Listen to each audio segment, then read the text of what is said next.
सम्मानित राष्ट्रवादी साथियों, और ख़ास तौर पे लखनऊ के राष्ट्रवादी सनातनी साथियों से अनुरोध करने के लिए मैं श्रीनिवास राष्ट्रवादी यह वीडियो प्रेषित कर रहा हूँ। मित्रों, हम सब लोगों का एक विशेष सपना कभी रहा है और मेरा यह सपना बहुत पुराना रहा है कि जिस तरीके से सत्ता के लिए राजनीतिक दल आपस में एक दूसरे को पानी पी पी करके गाली देने वाले भी हाथ मिला लेते हैं, एक साथ हो जाते हैं। जिनके बाप को कभी किन्हीं लोगों ने गिरफ्तार किया, जेल में सड़ाया, उनके साथ दुर्व्यवहार किया, लेकिन वो भी उन लोगों के साथ हाथ मिला लेते हैं। तो ये सब देख करके हम लोगों ने भी जो है, यह तो मैं फिर एक बात कह दूं कि हम काफ़ी पहले से इस मुद्दे के ऊपर यह बात मैं कहता चला आया हूं कि अगर सत्ता के लिए एक राजनीतिक दल आपस में एकता कर सकते हैं तो हम लोग जो देशभक्त नागरिक हैं, जिनका जुनून देश है, जो चाहते हैं कि हमारा देश समृद्ध और शक्तिशाली हो, हमारा धर्म, हमारा सनातन अजर अमर हो और लगातार प्रगति और विकास की दिशा में अग्रसरित हो,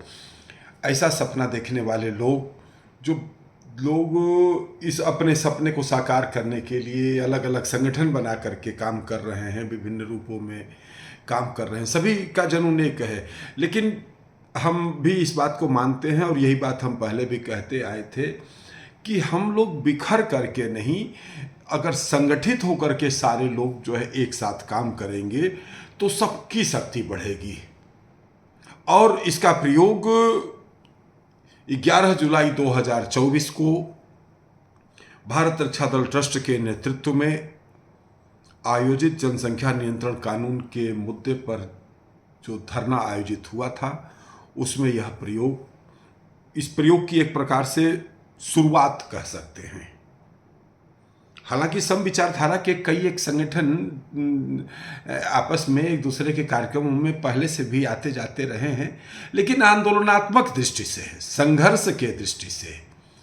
भारत रक्षा दल ट्रस्ट जो 2018 से जनसंख्या नियंत्रण कानून के मुद्दे के ऊपर संघर्षरत है, उस मुद्दे के ऊपर शहर की 10 और राष्ट्रवादी संस्थाओं, जिनमें अखिल भारतीय ब्रह्म समाज के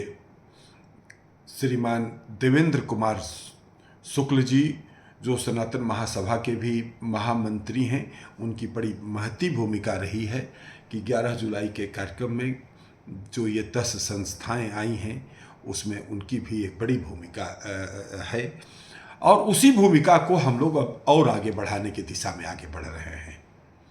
और उस भूमिका की कड़ी में कल प्रेस क्लब में 1 बजे एक विशेष प्रेस वार्ता आयोजित की जा रही है, जिसमें अभी आप लोगों ने सुना होगा कि उत्तर प्रदेश सरकार ने एक आदेश किया कि हमारे कांवड़ यात्री जिस रास्ते से जाते हैं, उस रास्ते में पड़ने वाले खाने पीने की होटल और ठेले खोमचे, ये सब जो लगाने वाले लोग हैं, उन्हें अपना नाम, अपना पता, मालिक का नाम इत्यादि इस प्रकार का जो है एक बैनर डिस्प्ले करना होगा, अपनी दुकान पर एक बोर्ड लगाना होगा इस तरीके का, जिससे कि लोग अपने मनवांछित, अपनी जहाँ उनकी इच्छा है वहाँ पर शुद्धता और पवित्रता के दृष्टि से या अपनी इच्छा से चाहे जहाँ भोजन कर सकें, लेकिन उनके साथ ठगी ना हो, उनके साथ छल ना हो कि, और छल हो रहा था। अब देख लीजिए, दुर्भाग्य हम कहें क्या कहें कि आप हर चीज़ में अपने बाप दादा परदादा का नाम बताते हो, और होटल खोलने में जो है शिव जी के नाम पे ढाबा खोलोगे, बालाजी के नाम पे ढाबा खोलोगे, और तुम्हारे बप्पा का नाम शाहरुख खान है, तुम्हारा नाम अमजद खान है, तुम इमरान खान हो, और छुपे हुए रूप में अपने आप को छिपा करके एक विश्वासघात का जैसा कार्य करोगे, और उसको हमारे सुप्रीम कोर्ट ने सही मान लिया कि नहीं, ये बिल्कुल सही ये लोग कर रहे हैं। वो सुप्रीम कोर्ट ने हमारी धार्मिक भावनाओं को कतई नहीं समझा। तो इस मुद्दे के ऊपर जो है सरकार ने डिसीजन लिया था कि इस प्रकार का हम अपने कांवड़ियों की शुद्धता के लिए उनको अच्छा भोजन और शुद्ध भोजन, पवित्र भोजन मिले, इसकी व्यवस्था किया। लेकिन सुप्रीम कोर्ट ने कहा कि नहीं नहीं, कांवड़ियों को आप वही जैसे चल रहा वैसे ही चलने दो। वो अमजद खान चलाएं बालाजी ढाबा और वैष्णो ढाबा, और आप उनको ये नहीं कहोगे कि तुम अपना असली नाम भी लिखो।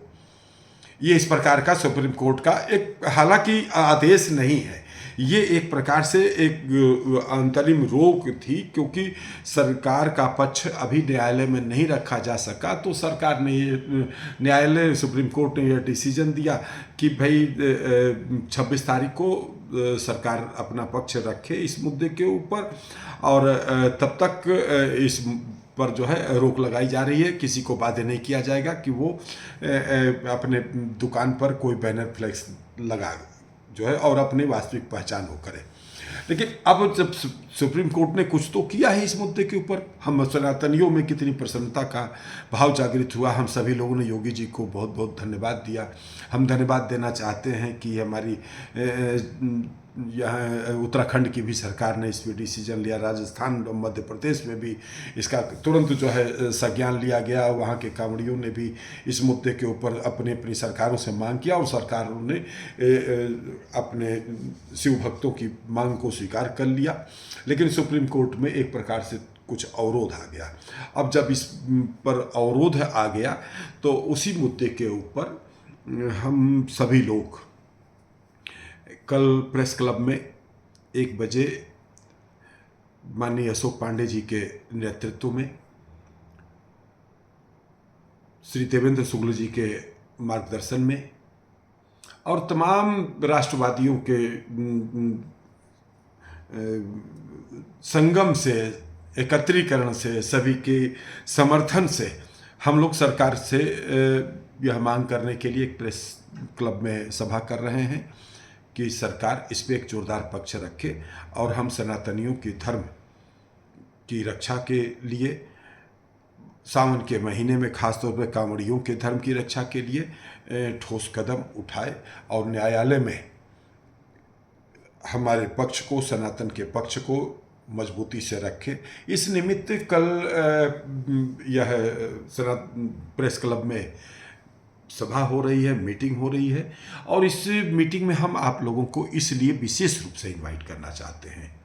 देखिए 10-11 जुलाई को जो लोग आए थे, मैं उनसे भी आग्रह करना चाहता हूं, आप सब लोग जो है भी आइए, और राष्ट्रवादी, हिंदुत्ववादी, सनातनी संगठनों से भी हम लोग अनुरोध करना चाहते हैं, क्योंकि देखो भैया अब समय आ गया है, आओ एक हो जाओ। अब हम सब लोग संगठित हो करके, अगर सरकार अपने दायित्व का निर्वहन किन्हीं किन्हीं मुद्दों के ऊपर जो करना चाहिए नहीं कर रही है,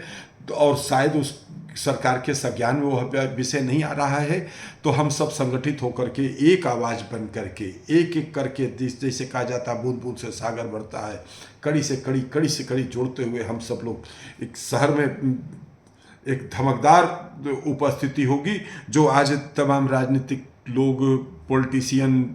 हमारे सांसद, विधायक, हम सब आपकी उपेक्षा कर रहे हैं। उस दृष्टि से भी अगर हम सामाजिक संगठन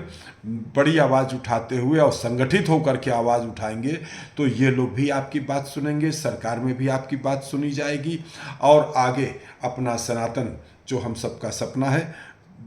सनातन हिंदू राष्ट्र का, वह सपना भी साकार होगा। हम सब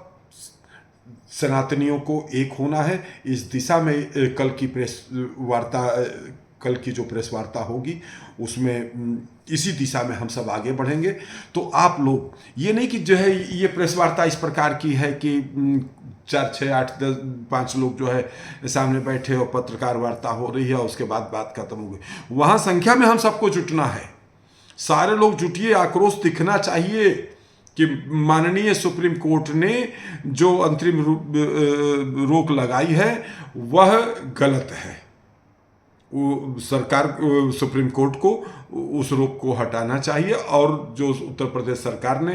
जो निर्णय लिया था, जो व्यवस्था बनाई थी, उस व्यवस्था को